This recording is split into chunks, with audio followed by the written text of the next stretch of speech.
ഗോപാലകൃഷ്ണന്റെ Hindu MLA പരാമർശത്തിൽ നടപടിയെടുക്കാൻ തീരുമാനിച്ചിരിക്കുന്നു. തെരഞ്ഞെടുപ്പ് കമ്മീഷൻ നടപടിയുമായി രംഗത്തെത്തുന്നു. കേസെടുക്കാൻ നിർദ്ദേശമുണ്ട്. മാതൃകാ പെരുമാറ്റച്ചട്ടത്തിലെ വ്യവസ്ഥകൾ ലംഘിക്കപ്പെട്ടിട്ടുണ്ടെന്ന് കണ്ടെത്തിയതോടുകൂടിയാണ് നടപടി. ഏഞ്ചൽ നൽകും വിവരങ്ങൾ. ഏഞ്ചൽ വിശദാംശങ്ങളെ. എന്റെ പൊന്നു സുഹൃത്തുക്കളെ, അപ്പൊ വളരെയധികം സന്തോഷ വാർത്തയാണ്. എന്തായാലും അത് വേറെ ഒന്നും പറയില്ല, ഭയങ്കര സന്തോഷ വാർത്ത. കഴിഞ്ഞ 1-2 കുറച്ച് മണിക്കൂറുകളായി ഈ ഒരു വിഷയത്തെ കുറിച്ചിട്ടൊക്കെ വീഡിയോസുകളൊക്കെ ഞാനിങ്ങനെ ചെയ്തുകൊണ്ടിരിക്കുന്നു. എന്തായാലും ഇതോടുകൂടി ഇതിന് പരിസമാപ്തിയായി. ബി ഗോപാലകൃഷ്ണൻ അടക്കമുള്ള ചില BJP നേതാക്കളുടെ വിചാരം ഇതൊരു ഉത്തർപ്രദേശ് എന്നാണ്. കേരളം ഉത്തർപ്രദേശാണ്, എന്ത് നടപ്പിലാക്കാൻ സാധിക്കും, ഇവരെ കയ്യിലാണ് ഇവിടുത്തെ തെരഞ്ഞെടുപ്പ് കമ്മീഷൻ എന്നൊക്കെ വിചാരത്തിലായിരിക്കും ഒരു പക്ഷേ ഇവരിങ്ങനെ പ്രവർത്തിച്ചിട്ടുണ്ടായിരിക്കുക. വർഗീയ പരാമർശം, പച്ചയ്ക്ക് വർഗീയ പരാമർശം ഗുരുവായൂർ ക്ഷേത്രത്തിനെ വിളിച്ചുകൊണ്ട്, ഒപ്പം തന്നെ കൊടുങ്ങല്ലൂർ ക്ഷേത്രത്തെ പറഞ്ഞുകൊണ്ടായിരുന്നു വോട്ട് ചോദിച്ചത്. ഞാനിവിടെ വന്നിരിക്കുന്നത് ഗുരുവായൂർ മണ്ണ് ഹിന്ദുക്കൾക്ക് തന്നെ തിരിച്ചു കൊടുക്കാൻ വേണ്ടിയിട്ടാണ്. നമ്മൾ രാമക്ഷേത്രം ഉണ്ടാക്കി ആ ഒരു മണ്ണ് ഹിന്ദുക്കൾക്ക് തിരിച്ചു കൊടുത്തു. ഇതേപോലെ തന്നെ ഗുരുവായൂർ മണ്ണ് കൂടി ഹിന്ദുക്കൾക്ക് തിരിച്ചു കൊടുക്കാൻ വേണ്ടിയിട്ട് ഗുരുവായൂരപ്പൻ വിളിച്ചതാണ് എന്നെ എന്ന് പച്ചയ്ക്ക് ഇദ്ദേഹത്തിന്റെ ഫേസ്ബുക്ക് പോസ്റ്റിൽ എഴുതിയിട്ടിട്ടുണ്ട്. സംശയം ഉണ്ടെങ്കിൽ കയറി ഒന്ന് നോക്കാം. അഡ്വക്കേറ്റ് വി ഗോപാലകൃഷ്ണൻ എന്ന് അടിച്ചു വെച്ചു കഴിഞ്ഞാൽ ഇദ്ദേഹത്തിന്റെ കൃത്യമായിട്ടുള്ള ആ ഒരു പ്രൊഫൈൽ നമുക്കത് കാണാൻ സാധിക്കും. നോക്കൂ സുഹൃത്തുക്കളെ, ഇത് നമ്മുടെ തെരഞ്ഞെടുപ്പ് ചട്ടങ്ങൾക്ക് വിരുദ്ധമാണ്. തെരഞ്ഞെടുപ്പ് ചട്ടത്തില് ഓരോ സ്ഥാനാർത്ഥികളും എന്തൊക്കെ ചെയ്യാൻ പാടുണ്ട്, എന്തൊക്കെ ചെയ്യാൻ പാടില്ലെന്ന് കൃത്യമായിട്ട് എഴുതി വെച്ചിട്ടുണ്ട്. ഈ എഴുതി വെച്ചത് പിണറായി വിജയൻ എഴുതി വെച്ചൊന്നല്ല. ഇനി അത് ആദ്യം പറഞ്ഞുതരാം. ഇതെങ്ങനെ എഴുതി വെച്ചത് ഈ സ്ഥാനാർത്ഥികളും ഈ സംഘടനകളും ഈ പാർട്ടിക്കാരെല്ലാരും കൂടി ഉണ്ടാക്കി വെച്ച ചില നിയമങ്ങളാണ്. അതിൽ 8ാമത്തെ 9ാമത്തെ ഒരു കാര്യമായിട്ട് പറയുന്നത് അമ്പലങ്ങളെയും ആരാധനാലയങ്ങളെയും, പള്ളി ആയിക്കോട്ടെ മോസ്ക് ആയിക്കോട്ടെ എന്തും ആയിക്കോട്ടെ, ഒരു ആരാധനാലയത്തിനെയും എന്തിനുപയോഗിക്കാൻ പാടില്ല, വോട്ട് ചോദിക്കാൻ വേണ്ടിയിട്ട് ഒരു ഉപകരണമായിട്ട് ഉപയോഗിക്കാൻ പാടില്ല. പക്ഷേ ബി ഗോപാലകൃഷ്ണൻ ചെയ്തത് അതാണ്. എന്തോ ഗുരുവായൂർ ക്ഷേത്രം എന്ന് പറയുന്ന ഒരു ഇന്റർനാഷണൽ ആയിട്ടുള്ള ഒരു ക്ഷേത്രമാണെന്നും ഇവിടേക്ക് വിദേശത്ത് നിന്നൊക്കെ ആളുകളൊക്കെ ഇങ്ങനെ പറന്നു വരുന്നുണ്ടെന്നും അതുകൊണ്ട് ആ ഭാഗത്ത് ഹിന്ദുക്കളുടെ ഒരു ക്ഷേത്രം ഉള്ളതുകൊണ്ട് ആ ഭാഗത്ത് ഒരു ഹിന്ദു MLA വേണമെന്ന് പച്ചയ്ക്ക് വർഗീയത പറയുകയാണ്. ഇങ്ങനെ വേണമെങ്കിൽ നമുക്ക് നേരെ തിരിച്ചു പറയാം.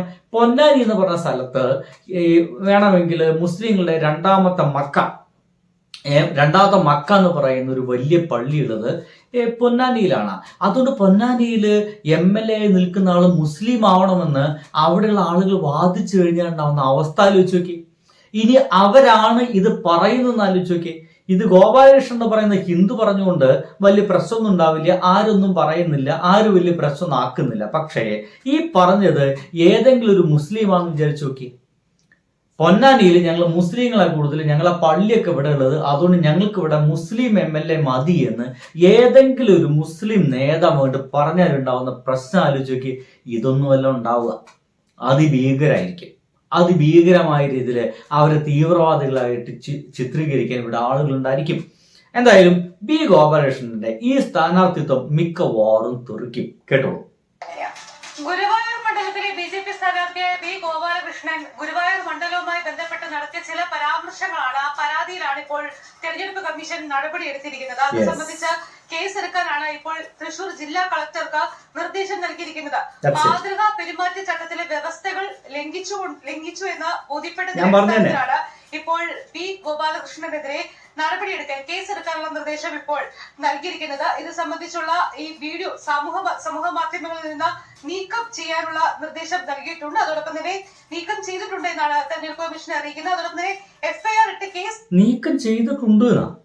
നമുക്ക് തപ്പി നോക്കട്ടെ. എന്തായാലും ഈ വീഡിയോ കണ്ട് നമുക്ക് തപ്പി നോക്കാം. ചെയ്തിട്ടുണ്ടെന്നാണ് മുഖ്യ തെരഞ്ഞെടുപ്പ് ഓഫീസർ ഈ ഘട്ടത്തിൽ അറിയിക്കുന്നത്. എന്തായാലും വളരെ പ്രധാനപ്പെട്ട ഒരു നടപടിയാണ് ഇപ്പോൾ മുഖ്യ തെരഞ്ഞെടുപ്പ് ഓഫീസറുടെ ഭാഗത്ത് നിന്ന് ഉണ്ടായിരിക്കുന്നത്.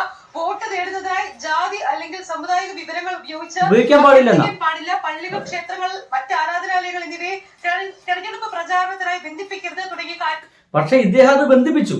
ഇനിയിപ്പോ ഇവര് പറയുന്നത്, ഇനിയിപ്പോ ആ വീഡിയോ ഏതാ നിങ്ങൾക്ക് വലിയ കൺഫ്യൂഷൻ ആവൂലേ? ഇതാണ് വീഡിയോ. ഒരു ഹിന്ദു MLA ഇടതും വലതും നിർത്തിയിട്ടില്ല. തീർത്ഥാടന കേന്ദ്രമാണ് ഗുരുവായൂർ. എന്തുകൊണ്ടൊരു ഹിന്ദു MLA ഇല്ല? നമസ്കാരം.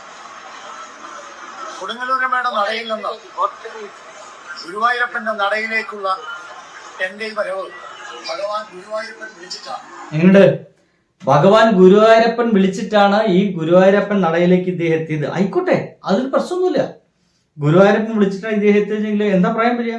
ഒന്നും പറയാൻ പറ്റില്ല. നല്ല കാര്യം എന്നല്ലാതെ നമുക്ക് വേറെ പറയാനില്ല. ഇനിയിപ്പോൾ ഇതിൽ പറയുന്നത് ഇദ്ദേഹം ഇത് ഡിലീറ്റ് ചെയ്യുന്ന ADV